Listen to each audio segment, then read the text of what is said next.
Good morning, happy weekend, and welcome to Denver Public Library's Saturday Matinee. I'm your host, Daria, and our fabulous co-host is Andrew. Today, we are supporting an event that I have been looking forward to since August. The admirable and sorely missed Chris Gyorgy joins us today to talk about a movie near and dear to his heart, the 1949 Heiress. The chat is all yours, as always. Please use it to show Chris your love and tell him just how much you missed him. The discussion will open up to the audience questions in the last 15 to 20 minutes, so don't wait too long to submit yours. Also, be respectful of other movie buffs' opinions and thoughts, and be excellent to each other. This talk is indeed being recorded, but only the host and the panelists. We do not record or keep customers' names or video feeds. These videos do take a little bit of time to edit and the lists to put together. So between the time when the event takes place and when it's actually aired, it's usually about 3 to 4 weeks. And I really appreciate your patience and your ongoing support of this publishing schedule.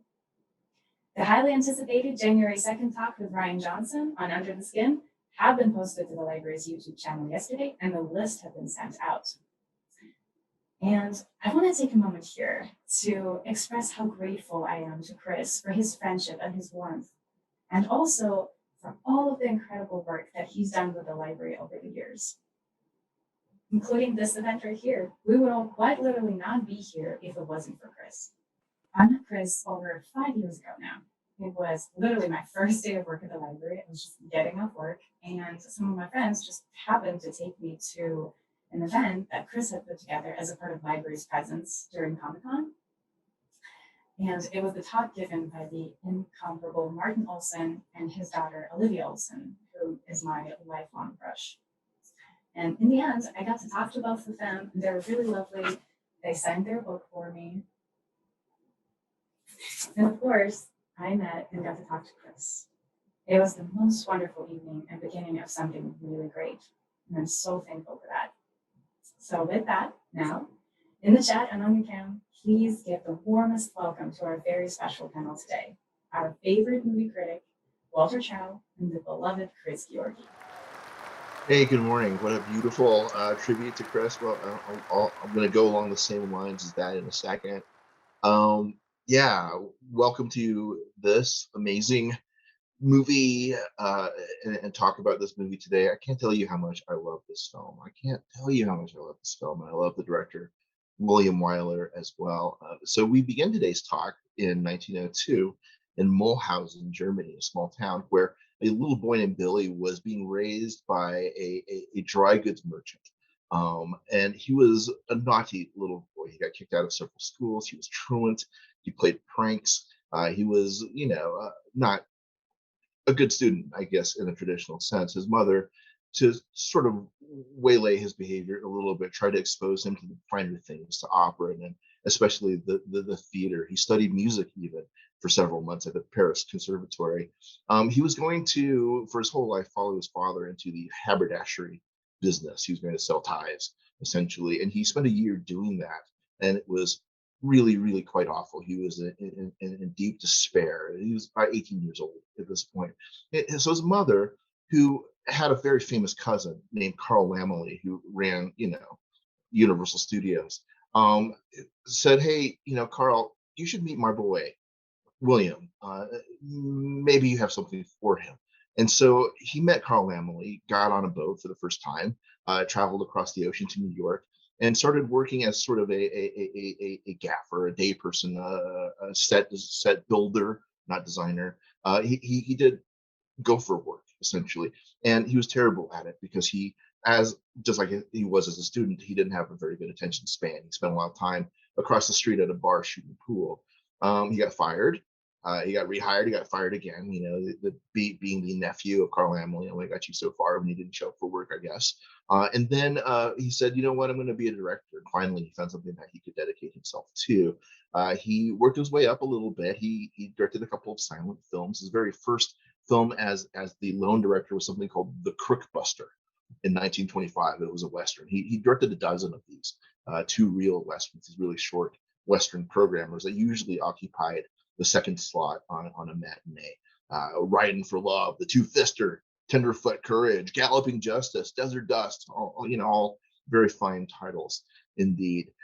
He began working in the 1930s on theater adaptations, and he eventually did about 12 screen stage adaptations. He developed a really strong reputation for himself as a director of actors that, as Chris and I will talk about today, in addition to the remarkable performances that he got out of his cast consistently, he also had a real knowledge of direction and blocking and set design. He was the whole package, and I think he's too often perhaps overlooked in conversations of the great Hollywood directors.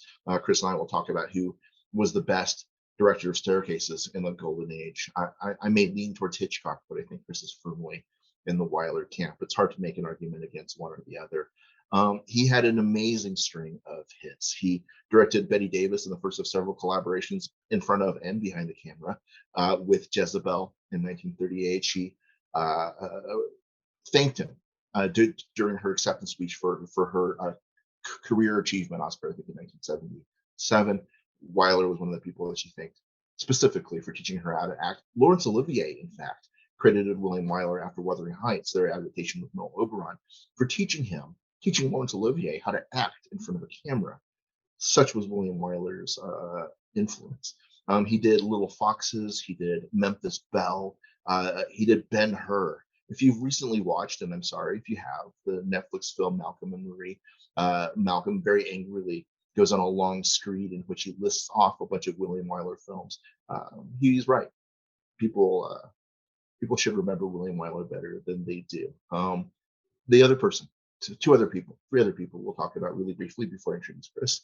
Miriam Hopkins, who we talked about a great deal when we opened the series way back when with a little movie called Becky Sharp in 1935. Really, really great movie, which is wall to wall Miriam Hopkins. Miriam Hopkins, unfiltered, undilute. If you've not seen joy and ebullience captured on screen, you have not seen Becky Sharp. Please watch Becky Sharp. Miriam Hopkins gained early stardom for roles in like Ernst Lubitsch's Smiling Lieutenant. She was in Dr. Jekyll and Mr. Hyde, the Ruben Mamoulian version in 1932, which is the sexiest version, if I dare say. She was also in Trouble in Paradise, which I believe is Ernst Lubitsch's masterpiece, as one half of a pair of dueling jewel thieves. She is remarkable. She also did TV work. If you're a big fan of The Outer Limits, one of my favorite episodes of The Outer Limits is called Don't Open Till Doomsday. And it's really, really good. She's really good in it. She sort of plays an aging screen ingenue, sort of a Norma Desmond type, who's having a little bit of trouble getting older, as are we all, right? High five, everybody. Okay. I also want to mention Montgomery Clift. How could you not notice Montgomery Clift in this movie? If I had $30,000 a year to give, I would give it directly to Montgomery Clift. 28-year-old Montgomery Clift anyway. He was born in 1920 in Omaha, Nebraska. He was adopted, which is an interesting little note to make, because his character in the film is also a foundling of sorts that's raised to believe that he's something that he perhaps is not, just as he was. His mother, Montgomery Clift's mother, was told sometime after the stock market crash, when their family was less affluent, his mother was told that she was, truly or not, I don't know the answer, she was the daughter of Southern aristocracy, and so she endeavored to raise her children accordingly. So Clift was given a royal upbringing, if you will. One of the more tragic figures in Hollywood history. He died at the age of 45 of a heart attack, it said, but his substance abuses were well known and various, alcohol particularly, but also pills. Had a really, really devastating accident, car accident, after a party at Elizabeth Taylor's house while they were shooting a Rain Tree Country together. And Elizabeth Taylor, who, my gosh, if there were real superheroes, Elizabeth Taylor would be one. Jane Fonda would be another. Elizabeth Taylor goes running down the driveway of her palatial expanse where Clift has pancaked his car at the bottom, and she pulls teeth and I think his tongue out of his throat to save his life. He had reconstructive surgery on his face. It was never ever quite the same as it was before, although I still find him to be quite handsome. There's a scene in The Misfits, one of his last movies, the second to last, I believe, in 1961, in which he's on the phone ad-libbing a call to his character's mother, where he says, as a rodeo cowboy, he says, "No, Mom, they did a great job. You could recognize me." So the transparency and the brokenness of him is something truly remarkable to watch throughout the course of his career. He is an early method actor before that term became really popular. He had an acting coach called Mira Rostakova, and she was on the set of The Heiress, giving him direction just off camera. So much so that both William Wyler and Olivia de Havilland hated him and hated his acting coach. Olivia de Havilland complained at one point. She said, every time he's making love to me, he's looking at her. So there's a little bit of something going on. Lastly, we will mention Olivia de Havilland, the great Olivia de Havilland, whom we only recently just lost last year. How old was she, Chris? 104, I think. 104. Yeah, she was born in Tokyo, Japan in 1916. At the age of 2, they moved to California. She really became a big presence at Warner Brothers, which was really about gangsters at that point, and not so much about women's roles. And she was in 8 movies with Errol Flynn. Captain Blood, you remember her from Adventures of Robin Hood. And he was obsessed with her because she never said yes. One of the few people in Errol Flynn's circle that never said yes. When asked about that towards the end after, she said, well, of course I was attracted to him and I was sort of smitten with him and everything, but it just wouldn't do. She was very proper. We'll talk a little bit about how that played out for her as well. Among the amazing things that she did, I love In This Our Life. I think she's wonderful in it. She played a twin in The Dark Mirror with Bette Davis. Anyway, if you've not seen The Snake Pit, that was a title that Chris and I were thinking about doing for today as well. The Snake Pit is so good and so forgotten, but so good and so perverse. It's about mental illness issues. She took on issues like that. She was fearless and she fought and she took the Hollywood studios to court and won a decision called the de Havilland decision still to this day that said that studios couldn't arbitrarily assign a contract in perpetuity. Essentially, what was happening was she was trying to get out of her contract, and Warner Brothers said, well, no, you have another 6 months owed to us because of all the times that you got suspended for refusing to do stupid roles. So you have 6 more months that you owe your life to us. And her contention was, you know what? When I sign a contract that says 6 years, I mean 6 calendar years, not 6 years as you decide what they are. She did win this decision, and it resulted in a great deal of more freedom for all actors and actresses. And I mentioned this very boring court decision in Hollywood history because both she and William Wyler, who started his own company, he was so disgusted with the Hollywood studio system, had a lot of experience with the topic of the Heiress, of being under control of very powerful and wealthy individuals, having their whole lives dictated by them, and deciding to forge their own path, no matter really what the cost was to them personally, which was in both cases, I think, quite great. So much to say, so much more to say, and better said with our guest today. Chris, maybe 20 years ago, asked me if I would come and host a series for the Denver Public Library. And he didn't know me. I don't think he'd ever seen me speak before. But I don't know, recommendation, network of friends, whatever it was. Chris was like, "Would you do this?" And I was like, "For the library, sure, I will." And after that first time working with Chris, whenever he asked, it was never for the library; it was always for Chris. When at the beginning of this pandemic, Chris reached out to me and said, I know we haven't done this for a long time. I know we've, sort of done other things. And I was wondering if you would think about doing a virtual thing like we used to do. We have them watch the movie and then have a discussion afterwards. And, would you think about doing it? And I said, absolutely not. But for you, I will. I'll do that because I trust Chris and I trust his instincts. And he has his brilliance and his passion are absolutely infectious. And to Daria's point, this program would not exist without Chris. I wouldn't be in this room. There's no way anyone else could have talked me into doing this. So thank you for that. And without further ado, my dear friend, Chris Gyorgy. Hey, Chris. Hey, good morning.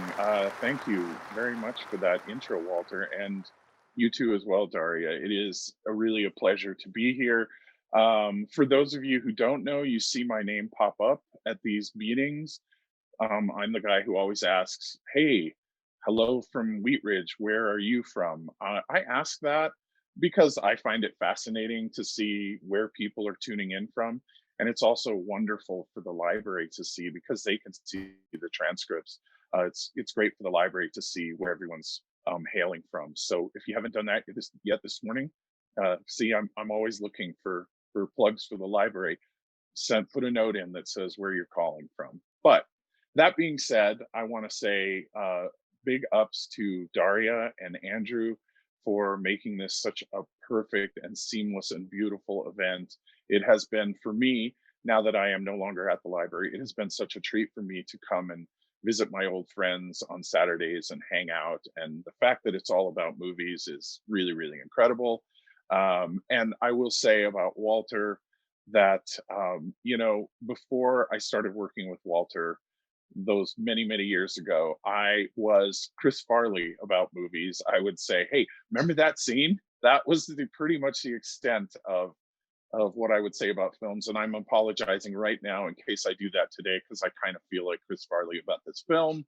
But what Walter gave me, the gift Walter gave me, is actually working through and analyzing why you have those feelings about a film, why you look at a scene and say, wow, that is just amazing. And you get to, kind of see a film through the actor's eyes and through the director's eyes and really through the audience of that time, through the contemporary audience's eyes as well. So I am very, very grateful for the gifts that you've given me, Walter.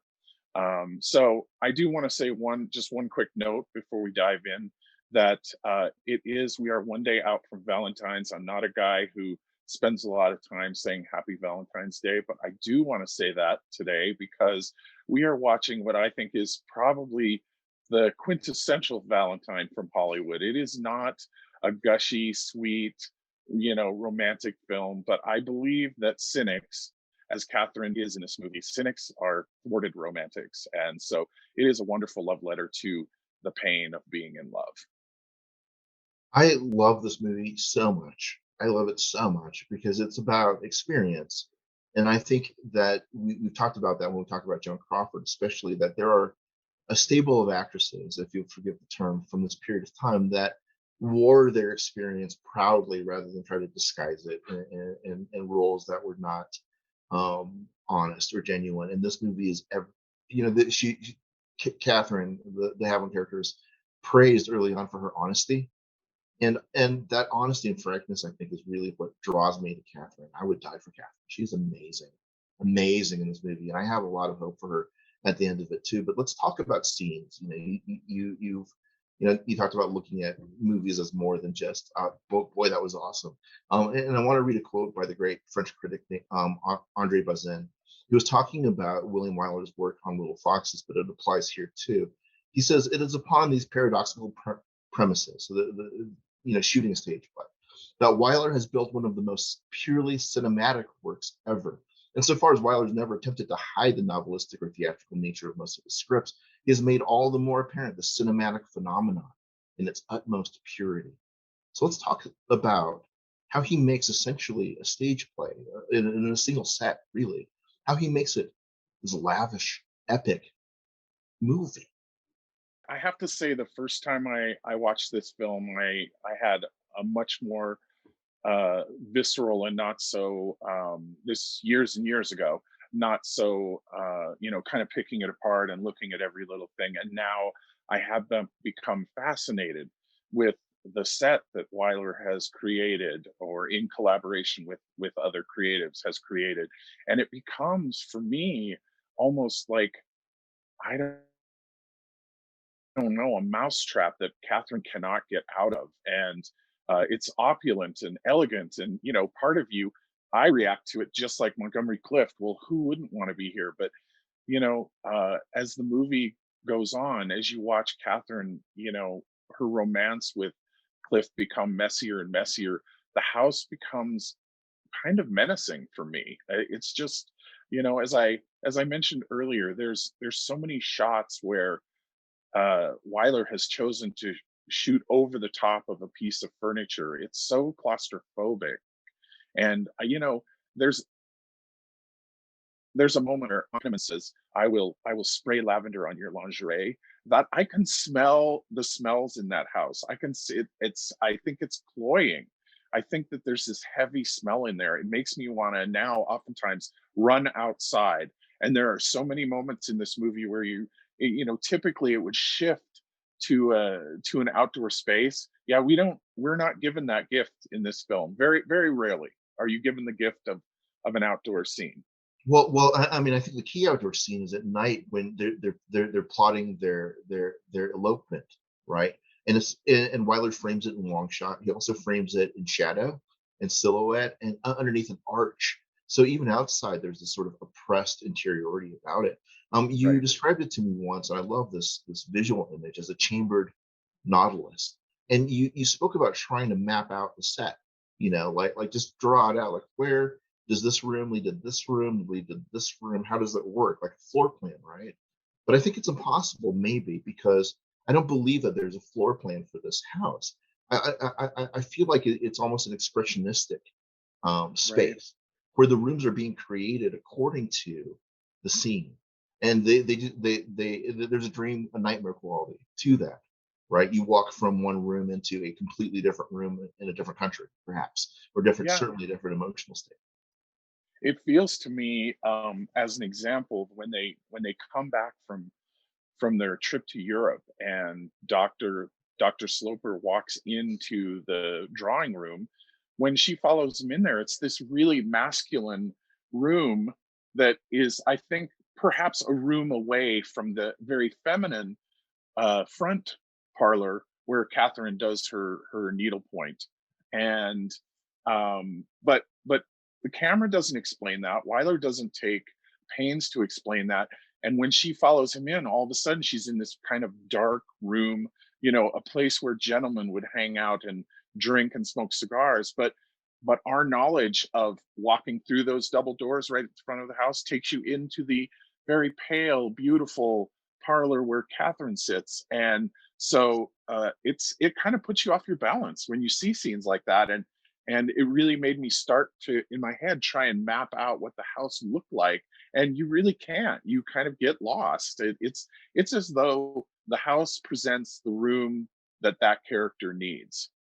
Wyler was meticulous. He was a perfectionist. He was notorious for the number of takes that he has put his actors and paces through. He was also very involved in every aspect of his films. His production designer on this movie was a guy named Harry Horner.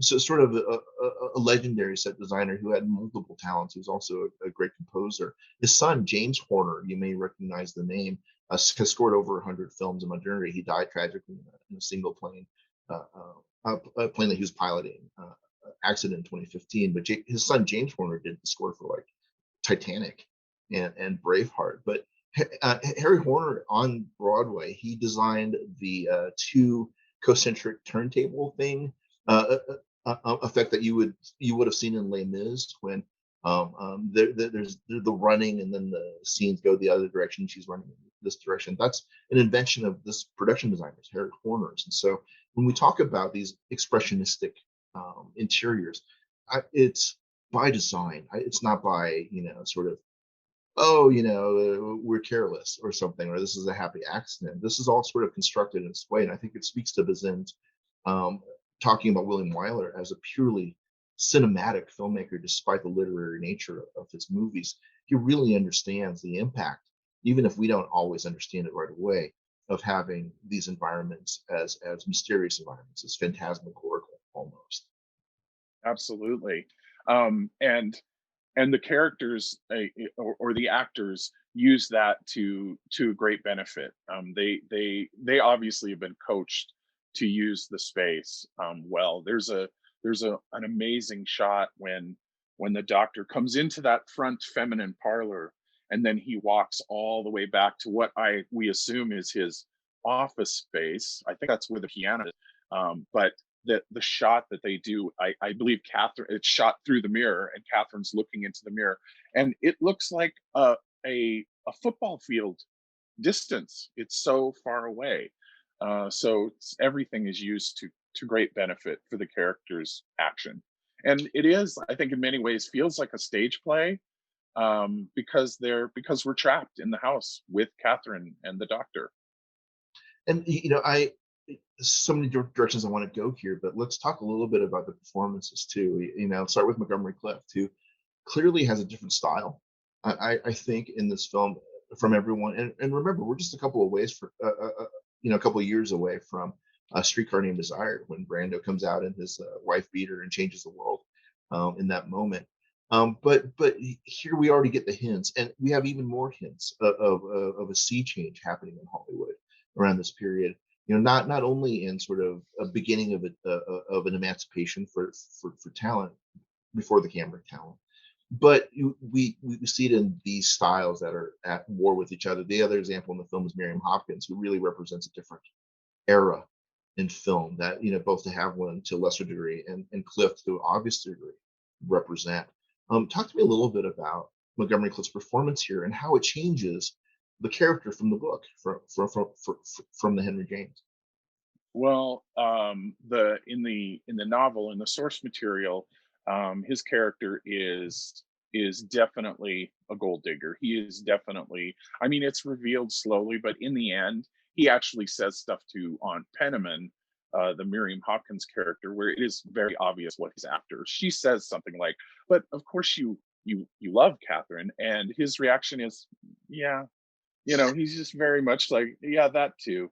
I mean, he wants the dough. And here I love the fact that, and I think this is to the screenwriter's credit and Wyler's credit and Clift's credit. You're left with, perhaps until the very end, you are left with the idea of what actually is he up to here. And I really love that. And I think that is partly because Clift plays it as, kind of joyful and romantic and dashing guy who shows up. I adore the scene when we meet him the first time. I think this is a trick that Wyler used. We don't meet him from the front. We don't see his face. He steps in front of Catherine and on Penniman, and we just hear his voice, and it's like velvet, and you want him to turn around. And so I think that's just incredible. I would also add that this is, and correct me if I'm wrong here, Walter, this is post Red River. So we've already had, and it's Valentine's, so I'm going to let my hair down. We've already had the famous scene where, he and another cowboy, you tell me who it is, Walter. John Ireland. Yes, are comparing their guns. And one of them says, "That's a really nice gun. Can I hold it?" I mean, so I mention it only because clearly cinema is changing. It's no accident that scene happened in whatever 48 or whenever that was filmed. So here's Montgomery Clift in a film where his star is ascending, and he's kind of feeling himself. And now he's in a room with the likes of Ralph Richardson and Wyler, who has very recently put an Academy Award on his mantle, and Olivia de Havilland, who has just the year before or 2 years before put an Oscar on her mantle. And so there was a lot of tension in the room when this was being filmed, which I love too, thinking about that, what was going on there. Clift was a huge star on Broadway. He made his debut there when he was 14 years old. I guess that would have been 1934, so quite some time before this, 14 years before this. And he was courted for like a decade by Hollywood, and he refused to come. He's like, "Not until I find the right script, not until I find the right product, the right work. I'm not going to do it without." He was that kind of guy. He was in Tennessee Williams. He was in Our Town. He was a bright light, right, on stage. And it wasn't until Howard Hawks came calling with Red River that he said, "Finally, here's a script that I will do. I'm coming."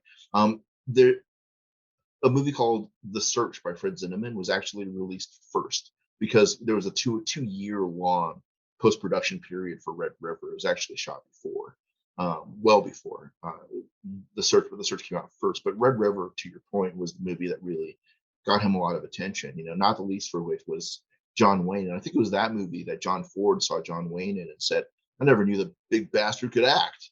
I think is what he said after 30 some movies together. But We should do John Ford sometime. He's just a horrible human being. But there's, but yeah, Clift is huge and arrogant, and all of the things that the movie that the character is. So was he, and de Havilland handpicked William Wyler for this project too. And I think it's probably after Little Foxes. She was like, this is the guy who can bring out this sort of performance. And she favored throughout her career, and I think this is part of the reason that she's not better known, perhaps, as some of the flashier stars from this period. She chose movies that made her dowdy or unattractive or the other woman. She was not Vivian Leigh in Gone with the Wind, right?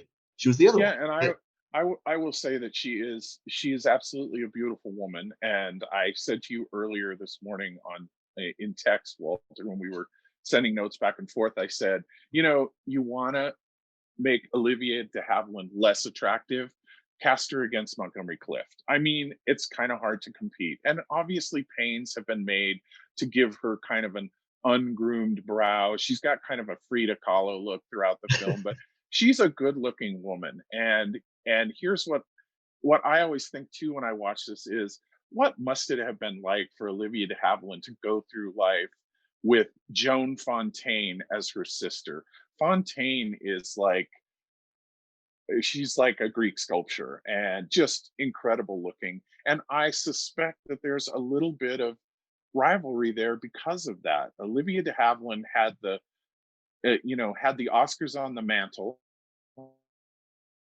but Fontaine had the beauty and was a very substantial actress as well. So uh, And they actually feuded, right? yep, They didn't talk for 70 years, I think it was. yep. There's something really uh, uh, uh, sad going on there, and I think it says something about both the characters of both directors of Hitchcock and Wyler. That Joan Fontaine worked with Hitchcock twice, Yeah. and Wyler worked with Olivia de Havilland, I think three times, thrice. So there's something about these different directors that were looking for something definitely different Yeah. And from the past.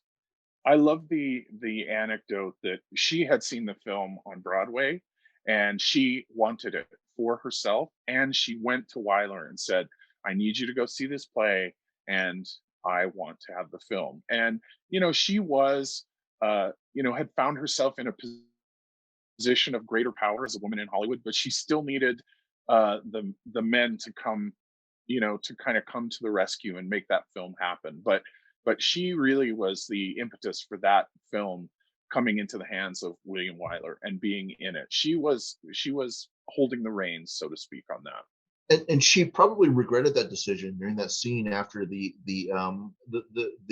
elopement gone wrong, where she's jilted and she's carrying her suitcase after spending all night sort of wailing, at her aunt's breast, climbing up the stairs the next morning, exhausted and beaten with her Yeah. suitcase. And Wyler had her shoot that scene so many times that she got really frustrated. And after the last take, threw the suitcase at Wyler. So Wyler, catches the suitcase and says, by God, this suitcase is empty. Immediately fill this suitcase. And so he had to fill the suitcase filled with books to really weigh it down, and said, Miriam, not Olivia, shoot this again. And so that became the take that made it into the film. So that exhaustion and the humiliation and the rage and all, yeah, a little bit of method there too, courtesy of William Wyler. They don't get me wrong. I don't believe it was an abusive set. When we're talking about tension and everything, we're talking more about creative impulses at cross purposes and power dynamics, but not perhaps what we're hearing about with Joss Whedon, for instance. But I think what you see here is that somebody who understands the material, several people who understand the material, who are working really hard at pulling out the message that they want to pull out. The film has a very different ending than the play that was based on the book, right? All three of them have different endings. You want to talk a little bit about the ending of the Heiress and how you read it? Well, I want to, if I could just say one thing while we're Yeah. while we're on the staircase, so to speak. I do want to mention that I do think Wyler uses that staircase and when you mentioned Jezebel, I thought, oh my God, he uses the staircase in that too. There's so much happening on staircases. I don't know why he he goes there, why he gravitates to that. But it's just so, dramatic and elegant and incredible to watch. And the scene where in the letter, here's going to be my recommends, folks. The letter, if you haven't seen it or you haven't seen it for a while, watch it again. It's an amazing film. And the foxes, where two scenes on the stairs there that are just kind of breathtaking, where the husband expires on the stairs with Betty Davis in tight close up at the front of the camera, and he's in a long shot behind her. And then the scene with the daughter, Teresa Wright, who I know you have a big crush, Walter. Oh, And rightly so. She's amazing in that film and many others, but that is my favorite film of hers as well. But she faces off with her mother on the stairs, and it's those scenes where then in watching this again, I was like, yeah, no one does a staircase. Again, I agree with you. There's room to argue Hitchcock, but Wyler uses a staircase to great benefit in what he's trying to accomplish. Really. well, I love that you bring it up, because I was thinking about Hitchcock when you were talking about the introduction of Montgomery Clift's character in this film from behind, in sort of silhouette. And you hear the voice before you ever see the face, though or suspect that the face is fabulous, right? And Hitchcock does that actually 3 years before this film in Notorious. The way that he introduces the Cary Grant character is at a party that Ingrid Bergman's character Alicia is throwing, and for the first whole prologue of the film, you only see the back of Cary Grant's head. And it's not till the next Yeah. scene. I don't know if you remember this. I know you and I have discussed it when we showed it at the library. I kind of tapped you on the shoulder and I was like, sure, her face is away from the camera. Betty Davis makes a partial confession. She doesn't come totally clean, but she's making a partial confession to her lawyer. He never shows her face. And I'm like, wow, he has to have, Wyler had to have had, a lot of sway on a set to convince an actor to play a scene with their face not toward the camera, and particularly someone like Betty Davis. Or he tricked her. And there's, but Could be. the reason I brought up Notorious, I realize I don't finish my thoughts all the time. I think if there's something wrong chemically, but in Notorious, there's that, of course, that really beautiful staircase sequence, which Hitchcock builds this giant rig to go all the way down a staircase with the focus puller focusing furiously all the way down as we float down to this party to show what Ingrid Bergman's holding in her hand. This reveal. So the use of staircases by these Hollywood greats, and the influence that they have back and forth. You talked about Teresa Wright. Her very first movie was with William Wyler and the Little Foxes, and then she was again with William Wyler and Mrs. Miniver. She goes over to Sam Wood with Pride of the Yankees, but she's in Shadow of a Doubt, the great Hitchcock in 1943. They even exchange back and forth. And Teresa Wright, of course, I think her towering performance is in the Best Years of Our Lives, which is a great William Wyler film from 1946, which is about PTSD essentially, and the difficulty of World War II veterans in reintegrating into society. If you've not seen The Best Years of Our Lives, by the way, everyone else, it is one of the foundational works of American film history. You must see it. You must. It's unbelievable. And Wyler during this war period was making movies like that, like Mrs. Miniver, which really gave a lot of empathy to the British during the war before the Americans joined it. And there was even talk in Hollywood of censoring or just destroying Mrs. Miniver, because before we went to war, we were very careful about offending Adolf Hitler in Hollywood. So, but Wyler was always quite principled, the son of a German Jew, essentially. He's very principled about the things that he chose to show about war and the effects of war. In the Heiress, I believe that what we see is the process of trauma as it unfolds in this character. How she begins sort of like Marion Hopkins' Anne character, right? And by the end of it, even her voice is different. Would you talk a little bit, Chris, about the sort of evolution, and then we'll talk about the ending again, but the evolution of this character from the very beginning, where she's just sort of this wide-eyed, breathy kid, to the very end of it, where she's something much different. Yeah, I kind of feel again with subsequent viewings. When I first watched it, I had a very different feeling about her triumphant, kind of I am woman, hear me roar, walk up those stairs. And part of me, depending upon when I watch it, I still have that feeling. I still am like, you did it, girl. But I'm also sad. It's a really sad finish. But what in Olivia de Havilland's hands, is what she does with it is really amazing. That her voice is so high and light and lilting at the beginning of the film, and then the minute things start to shift, her voice goes down, her countenance changes, and then when she sees a glimmer of hope, the voice goes back up again. This is a cynic in training. We're seeing a cynic being born because she's able to reclaim her romantic nature again, and then something else happens and the voice drops.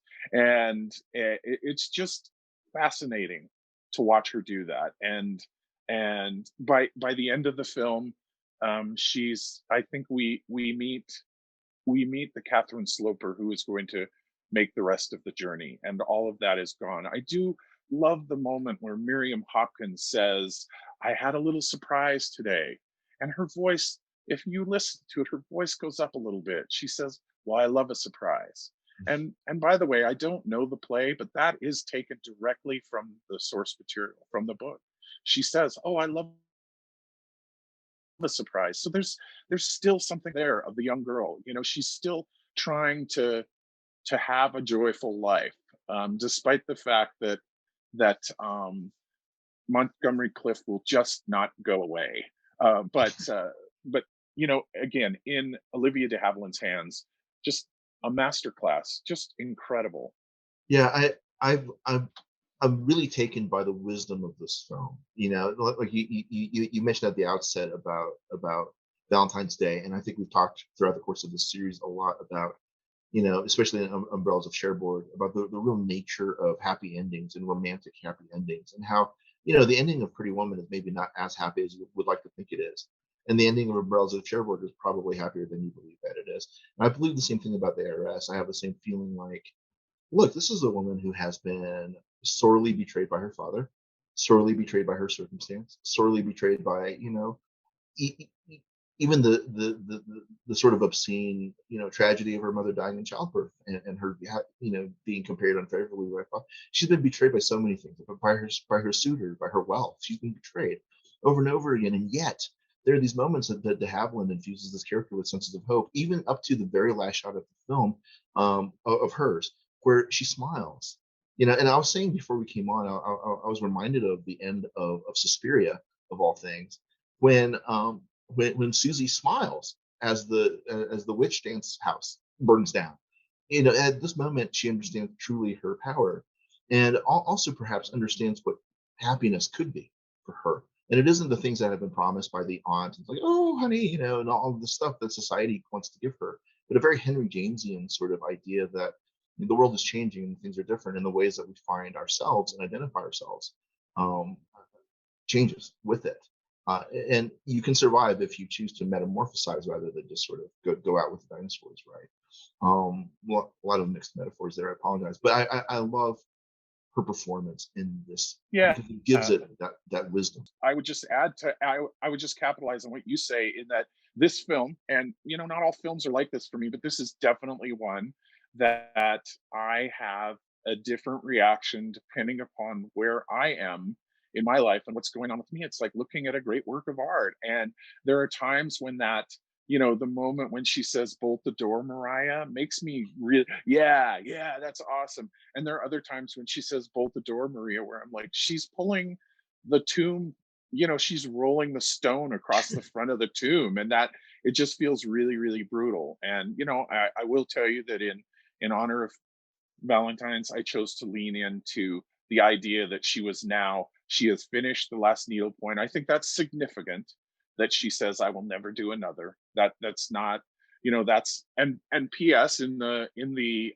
source material, the last line of the book is something about, and she sat down to work on a needlepoint. So the ending of the original is pretty grim. You're like, okay, that's it. She's now going to be, the spinster who makes needlepoints. And I love the fact that she snips that string as the door is bolted closed. She snips the last string of the last needle point. And, when I'm feeling hopeful, I think, and now she's going to go to Paris and take a lover. And bring him back as the footman or whatever. And so then when she walks up the stairs, I feel renewed. So, and I will this, you will pardon the overshare, but I'm just going to go there because who knows when Walter's going to have me back to talk another film. If it is, I'm going to request that we talk about the classic Xanadu with the Olivia Newton-John. But I do want to say that I'm a guy who other guys didn't scale garden walls for. And so this movie, for me, if such a thing exists, would be on my mixtape of films in which I could say, if you watch this film, you'll know me a little better. So Catherine, I will always be with Catherine. Catherine is part of me. Aunt Lavinia is also part of me.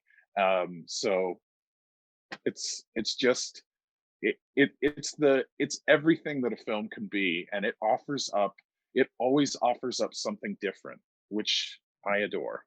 It's like that chambered nautilus, right? That the reflective surfaces in between. And the cruel thing about reflective surfaces is that it reveals a different you every time you look into it.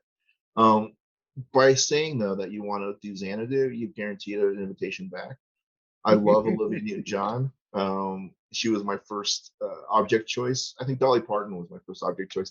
I used to have, as a kid, I used to have this joke, which wasn't a joke. I didn't realize it was a joke till people laughed. That my object choice was constructed from Tippi Hedren, Olivia Newton-John, and Dolly Parton. And then Yep. and then everyone would like look over at my wife, sadly, and say, "Oh my God, you have to be married to this idiot." But she, truly, you've met Carolyn. She is the embodiment of that kindness and that brilliance and all Yes. the beauty of those three women. And so, for you to want to talk about Xanadu, yeah, I have much to say. And let me make it a full circle moment. Matt Lattanzi, who was married to Olivia Newton-John, met her, I believe, on the set of this film or Grease, and he was also directed in George Cukor's either last or second to last film, Rich and Famous, which is a remake of Old Acquaintance, which stars Miriam Hopkins and Bette Davis. And thank you, I just won our Kevin Bacon game for this event. The endlessly peculiar Kevin Bacon game. Is that the husband that went missing, by the way? That I think maybe Olivia killed him. I do not believe that's the first husband. But I'm ashamed that I know these trivia facts. But why would you possibly be ashamed? We should actually take questions from the gallery by that. But I would say, before we throw it over to questions, that any movie with Olivia Newton-John and Gene Kelly is a movie that we will be discussing. Right?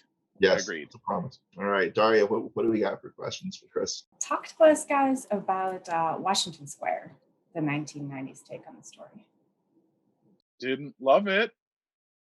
It definitely approaches the source material from a very different, more intimate. I'm really trying to choose my words carefully, but it's sexy. So it's a pale for me, a pale version of the source material, in this case being the film for me. Yeah, I like it, but not in comparison, I guess.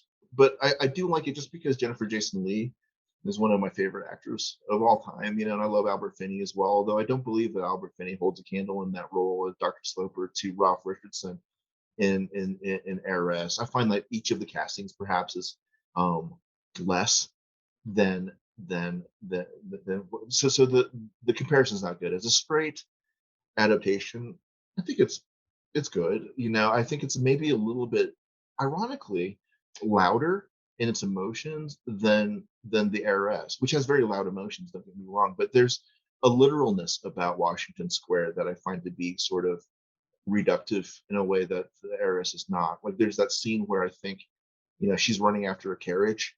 Jennifer Jason Leigh's Catherine is running after, and she falls and she slips in mud.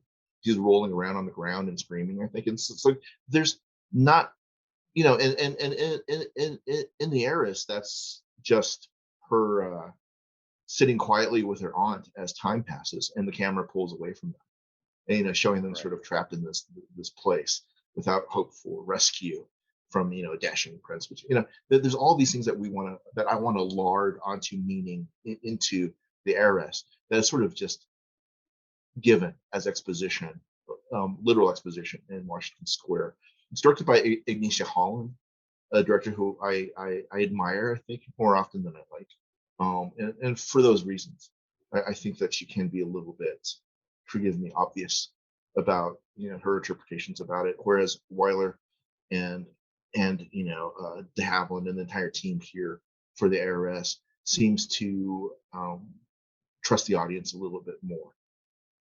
So I would say that even the use of score in this film, I think it's by Aaron Copland, the score of all people, is really reserved, especially for a film from this period. It's not wall to wall, minute to minute score. It's a lot of quiet, a lot of diegetic sound, and the score when it does rise up is super effective. Whereas, I think we rely too much a little bit on some of those cues in the remake. But Yeah, I would, say I that a would, lot. I would, I would add also that when I watch this film, I have often thought, what would this, how would this work in another director's hands, particularly a contemporary director? And unfortunately, oftentimes a contemporary director or a director now does not give the audience credit. And there are so many moments in this film and Wyler's other films where I am left to decide what the character is thinking. And there is this movie has incredible dialogue in it, but I will say that so much is unspoken. There are moments of not vast swaths of quiet, but there are moments where you have to decide, what is that character thinking? It's often Catherine.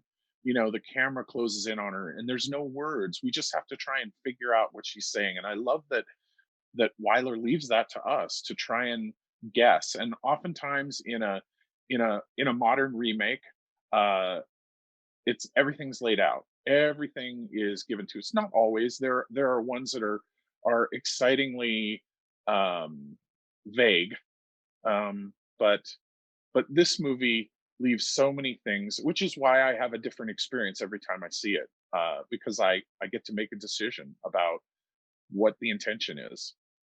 The modern version of this story that I like better than the straight remake in '97 is a movie called My Brilliant Career by Gillian Armstrong from 1979. Are you familiar with that, Chris? I don't want to I am put you on the not. spot. I am not. It stars a young Judy Davis, who is sort of a free spirit in Australia, during the Victorian era, and she wants to become a writer, but then, of course, she's being forced, sort of pressured into marriage with a couple of suitors. One of them, an impossibly handsome Sam Neill, with very Montgomery Clift vibes coming off of him during that period of time. But my Brilliant Career has a very similar sort of arc and ending for the character as Catherine Sloper in the Heiress. I thought about that character a lot as I was watching my Brilliant Career. I would say that a very, very loose, not even acknowledged loose. It's based on a different novel altogether. A Miles Franklin novel. But my Brilliant Career, I think, is the story of the Heiress told maybe better and as subtly as you say. And I think when you think about modern directors who could handle the story well, I think Jane Campion comes to mind. I would watch any movie that Jane Campion makes, of course, but particularly an adaptation of something like Henry James. I think Jane Right. Campion is particularly served. Oh, well, I was just going to add that in the original novel, in the story, the ending. I mean, the tension that and I don't know how much of that comes from the stage play because I have not seen or read the stage play, but in the book, for those who aren't familiar with it, everything just fizzles at the end. He comes back and he's grown fat and he's lost his hair, and it makes her saying, I'm just going to sit here at needlepoint. I'm good.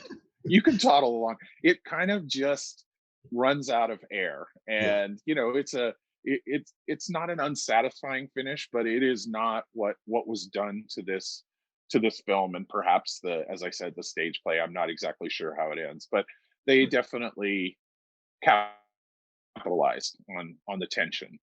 And I want to say really quickly that I want to defend Jennifer Jason Leigh's performance in Washington Square. I really, really love Jennifer Jason Leigh. I think she's great, and she's clearly going for something very different than Olivia de Havilland was going for in the Heiress. You know, it's just a different era and it's a different performance style, obviously, and she's a different person. But you know, she's working from a deep well of personal trauma as well, Jennifer Jason Leigh, I think, and that comes through in that performance. You know, so as I said, I think I like the film fine. I just don't think it's Time the same film. Yeah. time to Anyway, watch it. Time to watch it again for sure. it's worthwhile. It's worthwhile. She's good in everything. I think her favorite role is actually in the Jane Campion film, in The Cut. That's my favorite. Anyway. All right. Sorry, Daria. Probably over time a little bit, but time for one more question or two. There's actually an interesting comment that Anna had about the fact that in Washington Square, the characters, like you said, going for something very different. She's very desperate to leave her circumstance. And then Sarah said, like, 90s wasn't a subtle decade, so probably just like a stylistic decision for this movie. Okay, there's a question from Marnie. Can you talk about Wyler's influence on Orson Welles? The depth and focus in some of the scenes is so unusual for the time. I would say this is that's really difficult to track, and I would actually give more credit to Greg Toland, the cinematographer that both of them worked with. Toland specifically in Citizen Kane. You know, Toland also worked a lot with John Ford, and you can usually note a Toland shot film because of the depth of focus that he employed. He used long lenses, unusual for the time, and you can see everything close up in as clear a focus as you can see things that are farther away. He also liked to shoot ceilings, like so that you would feel characters sort of enclosed in a space, which really fits in with our conversation today about Wyler's work here, on this picture, but also in Citizen Kane in particular, where you know they actually went to the soundstage and they drilled sledgehammer through the concrete floor of the stage, so that the camera is actually low enough to shoot high enough. According to Greg Toland's work, Toland was a key collaborator with William Wyler beginning in the late 60s. I'm sorry, 30s. I think 1936, and then he of course worked with Welles for the first time in 1941. So I would say for visual style, for those things that we're noticing, seeping back and forth between the two artists, I would give as much credit to Greg Toland as I would to William Wyler. Yeah, it raises a larger conversation that gets really nerdy really fast. But yeah, I think I would probably land there with that answer. I think I would just add, and I'm way out of my depth here saying anything at all, Walter, but I just want to say that I do understand when I watch a film like this, that if you have a director who is truly collaborative, which Wyler was, then things like that beautiful shot of Dr. Sloper walking out of the room, but it's being photographed over the top of wingback chair, that may or may not represent a decision Wyler has made. That may be someone else saying, "Hey, what if we did this?" And those moments they're fun to think about, like how they happened. Well, you know, there's a couple of ideas that you raised there that are interesting to talk about, but I would say there's a similar shot in Jezebel, which, you know, of course, is Wyler and also Greg Toland working together. That I would suggest that, you know, these origins of style are difficult, sometimes really difficult, to your point, to pinpoint. You know, one of my favorite movies of all time is The Wizard of Oz. You might have heard of it, and that it has a really mysterious birth, a miraculous birth. It has, you know, who came up with the ruby slippers? It was not any of the directors. It was probably some costume designer who we don't really remember. You know, we don't talk about. But the movie had 7 directors at various points. The movie has, you know, different styles throughout the course of it. There's a silent movie style, there's a musical style, there's a Technicolor style. Whose idea was it for Technicolor? Was it Mank? You know, there's so many stories about that, and it's ultimately not Frank Oz's Oz. You know, Frank Baum's Oz. Rather, it's not any single parent that has come up with these things. And there are moments in our history, I think, that we look at and we say, I believe in the auteur theory as a good place to start. I believe in these things. I believe in sociology. I believe in all this stuff. But at the end of the day, there's something alchemical that goes on with a truly great film. And I think when we look at the two versions of Psycho, right? That's maybe what the point was of that thought experiment, to say we could do everything exactly the same way, but there's something that we can't catch in the bottle. Agreed. Yep. And I would say in this film we see a lot of examples, particularly the voiceless Catherine, where a decision has been made post filming where they choose exactly the right camera angle and the exact expression that ends up being cut into the film. And an actor needs to trust that some decisions will be made which enhance their performance, and clearly that is happening here. Absolutely. And last thought, I guess, from me is that very last shot of her walking up the stairs reminds me very much of Another Staircase from Hitchcock, from Psycho, when the private detective Arbogast walks up the stairs. It's shot in kind of the same way. And both reveal sort of a powerful woman emerging. Walter, this morning when I texted to you, Hitchcock exception, when I said no one runs a staircase like Wyler, I was thinking of that exact shot, because I thought Walter's going to want to argue with me about that. On that note, we're going to play us out with my favorite love song, my second favorite love song of all time. My first is the first dance at our wedding 20-some years ago, the Talking Heads' Naive Melody. This is my second favorite love song. To you, our kind audience, and to my dear friend Chris. Thanks, Chris. I love you. Thank you for coming. Thank you, Walter. Thank you, Daria and Andrew, and everyone who's here today. Have a great weekend.